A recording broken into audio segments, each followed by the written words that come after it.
Alright, Trekkies and Trekkers, time to take a look at the second episode of the day, which is The Assignment. In Quark's, the day has started and Quark gets busy.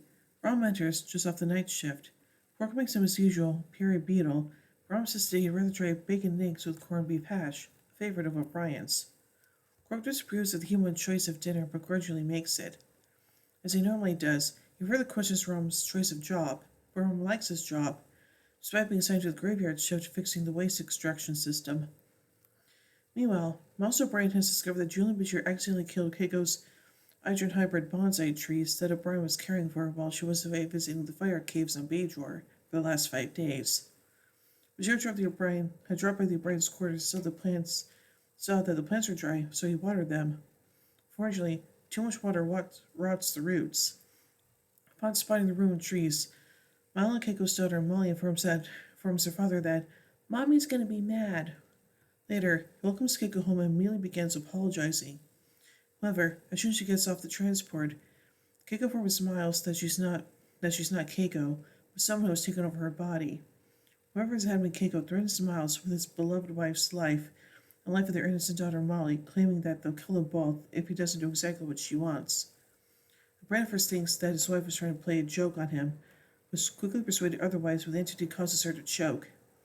Stops choking Keiko just as easily, torn O'Brien off from calling the infirmary through his comm badge.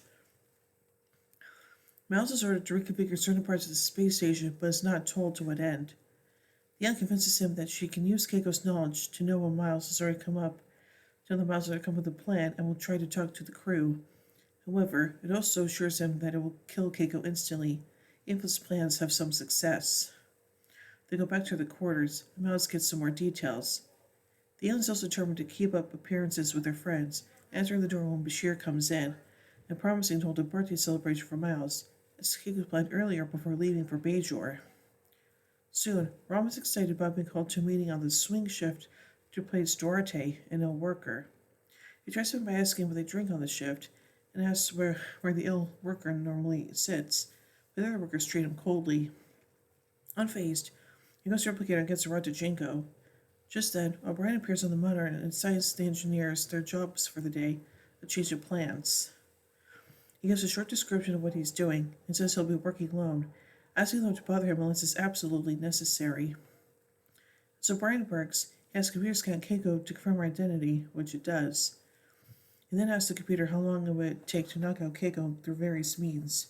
However, all would take too long as the entity only needs a fraction of a second to kill her. God help me, O'Brien says, as he then gets to work. Excuse me. During Miles' birthday celebrations, the inhabitants draws on Keiko's memories to act flawlessly like Keiko, and no one other than Miles knows any different. Captain Sisko is especially impressed by the Caporal that she served, showing that the alien has access to all of her memories and talents. Jake Sisko asked Keiko if she saw any Pal raids while in the fire caves, prompted by Odo sharing of Bajoran legends. The evident Keiko teases Odo for believing in the raids, which Odo denies. O'Brien has trouble keeping pleasant and finally breaks his glass when he sees the alien kneeling down with Molly. With everyone else disturbed, he leaves to the other room and the alien follows. O'Brien says he's done everything he wanted, but the alien admits that it was just a test. The real work is to come. That night, Miles says the alien tell him what to get done, but the alien is making the rules. Refuses and makes O'Brien sleep in the bed, for fear Molly will have a nightmare and come in. In the morning, the alien hands him a pad with his instructions. Miles finally decides to warn Sisko about what is happening, but before he gets to Sisko, hears Keiko call his name and watches in horror as the inhabitant forces Keiko to throw herself over the railing on the upper level of the promenade. As she lands in front of the Bajoran temple, Miles runs over and looks over Keiko helplessly. Dr. Bashir treats her injuries in the infirmary while Sisko and Odo question O'Brien about the incident and about why he was on the promenade. O'Brien evades the question by telling them he was planning on having lunch at the Diplomat and insists to Bashir that he visit Keiko at her bed. The old inhabitant gives Miles an ultimatum. Complete the reconfigurations in 13 hours or it'll kill Keiko and Molly. O'Brien agrees and leaves, starting a countdown clock to stay aware of the deadline. They ask O'Brien to give it a kiss. Surely it does while Bashir stands nearby. As Cersei gets to work later, Rom comes to the chief, having finished his work already. I'm also very impressed that Rom got his workload done so fast as his idea. Cersei will just help to get the modifications done, claiming it's a secret assignment that Cisco and senior staff all know about, also warning him not to mention it to them. With the help of Rom, Miles manages to complete most of the work. However, as he's working ops early in the early morning, Commander Dax pulls him away, having discovered anomalies in the station's systems. She shows what she's seen to him, and he brushes off as minor deviations. Dax suspects sabotage and intends to alert security and wake Cisco. In the wardroom, Cisco calls a meeting of O'Brien, Odo, and Dax to discuss the sabotage. They eliminate other factors and lead to one of the maintenance crew. Despite the throw of the officer's office sentence and needing a distraction, O'Brien leads Odo to Rom, still working in Junction. Odo takes him to holding cell, and O'Brien shares a knowing glance with him as he goes. Miles sees to survey the damage, then continues it. During the interrogation, Rom refuses to tell Odo anything, even his name, instead calling for O'Brien. Odo calls him to the security office, and pressed for time, O'Brien is first override security measures for holding the cell Rom is in, so no one can listen in. He also has the computer reconfigure gravitic sensors, intended to be back within 10 minutes. O'Brien goes to see Rom, who is concerned about the intensity of the interrogation. Most assures O'Brien he will stick to their mission.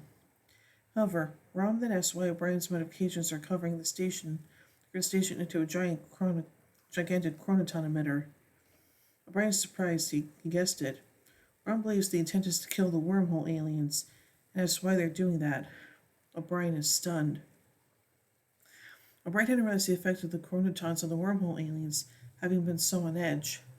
He wonders a lot about this, making a connection between the wormhole aliens and the Paul Wraiths. Rom, having been educated in Bajoran myths by Lita, explains that according to the Cos of Moran, the Paul Wraiths were cast out of the celestial temple by the prophets. O'Brien knows that Keiko's intruder can only be a Paul Wraith from the fire caves, and is planning using a chronoton beam to kill the prophets. O'Brien asks Rom to play dumb for a while and rushes out. He goes back to work on the junction with a newfound purpose. However, the new solid Odo confronts him.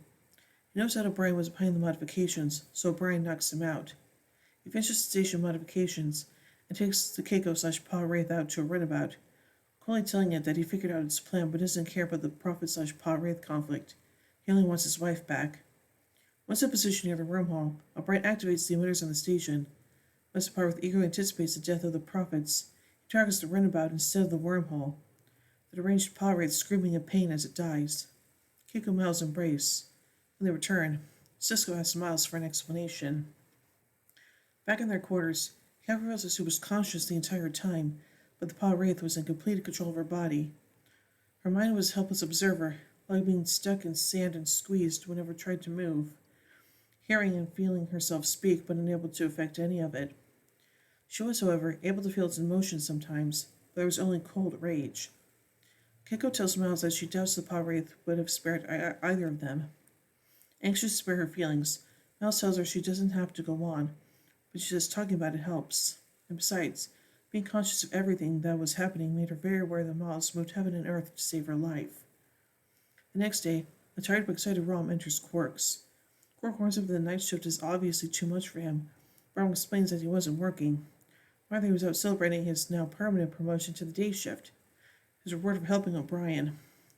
Quark says as Rom then proceeds to order pancakes, sausages, and pineapple, the breakfast of the day shift. Wow. Wow. So let's take a look at some trivia surrounding this episode. This is Alan Croker's first Star Trek directing job.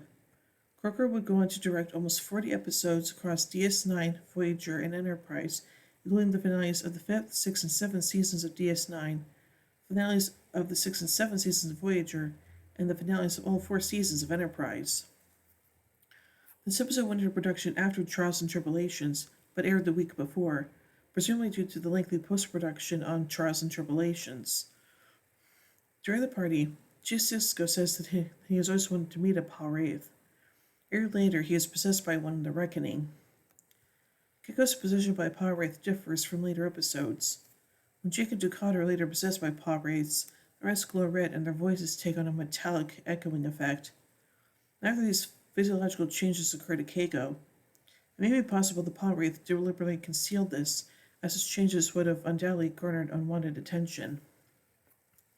Since O'Brien's birthday was revealed to be in September in whispers, this episode is set in September 2373. This episode features an alien officer called Abdon, who bears a strong resemblance to a Kobali. However, the two makeups are not identical. 5 years earlier, Miles O'Brien was possessed by alien consciousness in a way similar to his wife Keiko in this episode. After Keiko's fall on the promenade, Bashir diagnosed her with a hairline fracture of the right parietal lobe, which is actually part of the brain. The scripted line was bone. This was the first of 3 episodes of the show to be scored by Gregory Smith, who usually worked as the orchestrator for frequent Star Trek composer Jade Chataway. So overall, I really do like this episode, and Blissey Possessed Keiko was a little bit scary in some ways, so yeah, but anyway. So overall, I give The Assignment 3 warp cores out of 5. When I tune in bed, so we took a look at the final episode of the day, and one of my favorites, Trials and Tribulations. So, until then, live long and prosper, everybody.